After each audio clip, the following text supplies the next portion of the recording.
آج کے سبق میں آپ نون ساکن اور تنوین کے احکامات کے بارے میں پڑھیں گے. آئیے اس کی ابتدا کرتے ہیں. بسم اللہ الرحمن الرحیم.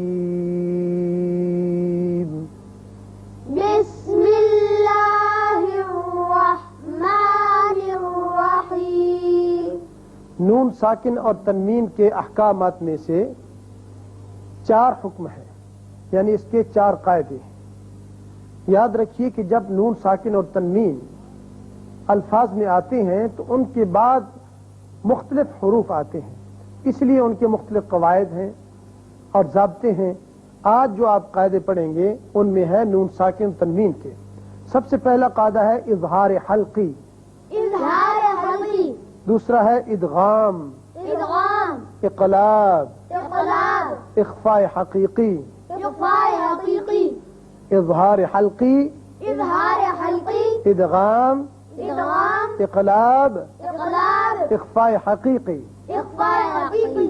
یہ اصطلاحی جو نام ہے ان کو آپ شروع سے ذہن نشین رکھیے تاکہ جب ہم قرآن پاک کو شروع کریں گے تو وہاں یہ الفاظ استعمال ہوں گے تو اس وقت آپ کے پھر ذہن میں ہونا چاہیے کہ اظہار حلقے کا کیا معنی ہے، ادغام کسے کہتے ہیں، اقلاب کسے کہتے ہیں، اخفاء حقیقی کسے کہتے ہیں.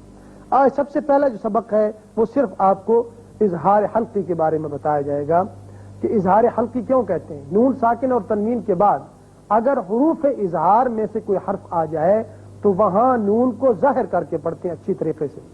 غنہ وغیرہ نہیں بناتے بلکہ مخرج پر پہنچ کر اس کو اچھی طرح مخرج سے نکال کر آگے جلدی سے نکل جاتے ہیں. اور یاد رکھیے حروف اظہار ہیں 6. کتنے ہیں؟ 6. حمزہ، حمزہ، ہا، ہا، عین، عین، ہا، ہا، غین، غین، خا. خا. یہ 6 آپ یاد رکھیے گا کہ جب بھی یہ نون ساکن یا تنوین کے بعد ان میں سے کوئی آ جائے حروف اظہار میں سے تو اس وقت وہاں نون کو ظاہر کر کے پڑھتے ہیں. اب مثالیں لیں کہ نون ساکن کی مثال 1 کلمے میں بھی ہوتی ہے، 2 میں بھی، لیکن تنوین کی ہمیشہ 2 کلموں میں مثال آئے گی. سب سے پہلا حرف ہے حمزہ. حمزہ کی مثال نون ساکنہ میں 1 کلمے کی، ین اونا. ین اونا. اب دیکھیے نون ساکن کے بعد حمزہ آ گیا، لہذا نون کو ظاہر کر کے پڑھیں گے، ین اونا. ین اونا. اب نون ساکنے کی مثال 2 کلموں میں، من آمنا. من آمنا. من آمنا. من آمنا. تنوین کی مثال 2 کلموں میں، جنات الفافا. جنات الفافا. اس کے بعد دوسرا حرف جو ہے حروف حلقی میں سے وہ ہے ہا. اس کی مثال 1 کلمے میں جب نون ساکن ہو، منہاجا. منہاجا. منہاجا. منہاجا. اور 2 کلموں میں منہاجر. منہاجر. منہاجر. منہاجر.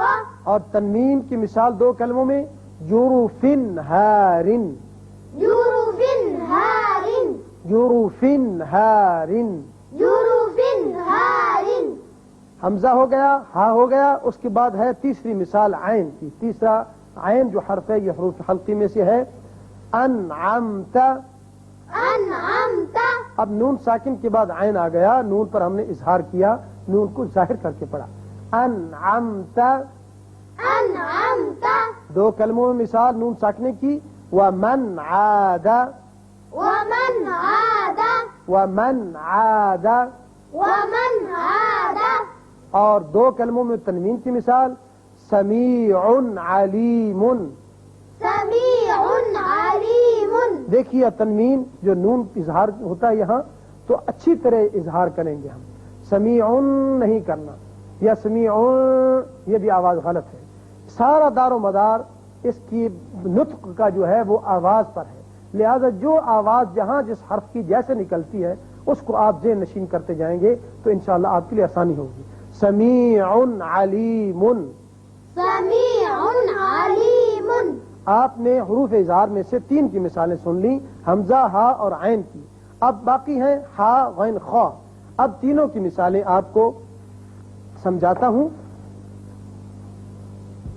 یہاں دیکھیے نون ساکن کے بعد ہا آ گیا تو اس کو ہم ظاہر کر کے پڑھیں گے نون کے مخرج کو. ینحتون، ينحتون یہ تھی مثال ایک کلمے میں نون ساکن کی.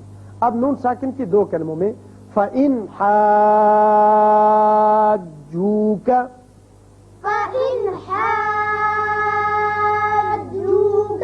اب تنوین کی مثال جو ہمیشہ دو کلموں میں آتی ہے علیمن حکیمن، عليما حكيما علیمن حکیمن.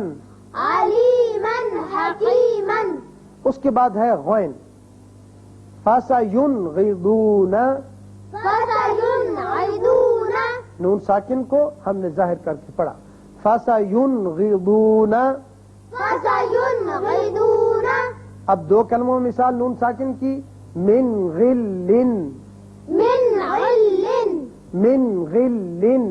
من غل اب تنوین کی مثال دو کلموں میں عزیز غفور، عزيز غفور عزیز غفور. عزيز غفور اب آخری جو حرف تھا حروف حلقی میں سے وہ ہے خا. نون ساکن کے بعد اگر ایک کلمے میں آئے تو یہاں اس کا اظہار ہوگا والمنخنقۃ، والمنخنقة والمنخنقۃ.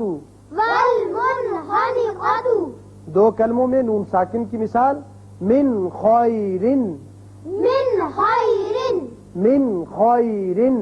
من خير اب تنوین کی مثال دو کلموں میں یومئذ خاشعۃ، يومئذ خائعة یومئذ خاشعۃ. يومئذ خاشعة تو یہ تھیں وہ مثالیں جو اظہار حلقی کے بارے میں آپ نے پڑھی. 6 حروف بھی آپ نے سمجھ لیے، حمزہ ہا، ہا خا، عین غین، یہ 6 حروف حلقی ہیں. جب بھی نون ساکن اور تنوین کے بعد آ جائیں تو یاد رکھیں وہاں نون کا اظہار ہوگا. اللہ تعالی ہمیں صحیح سے یاد رکھنے کی توفیق عطا فرمائے.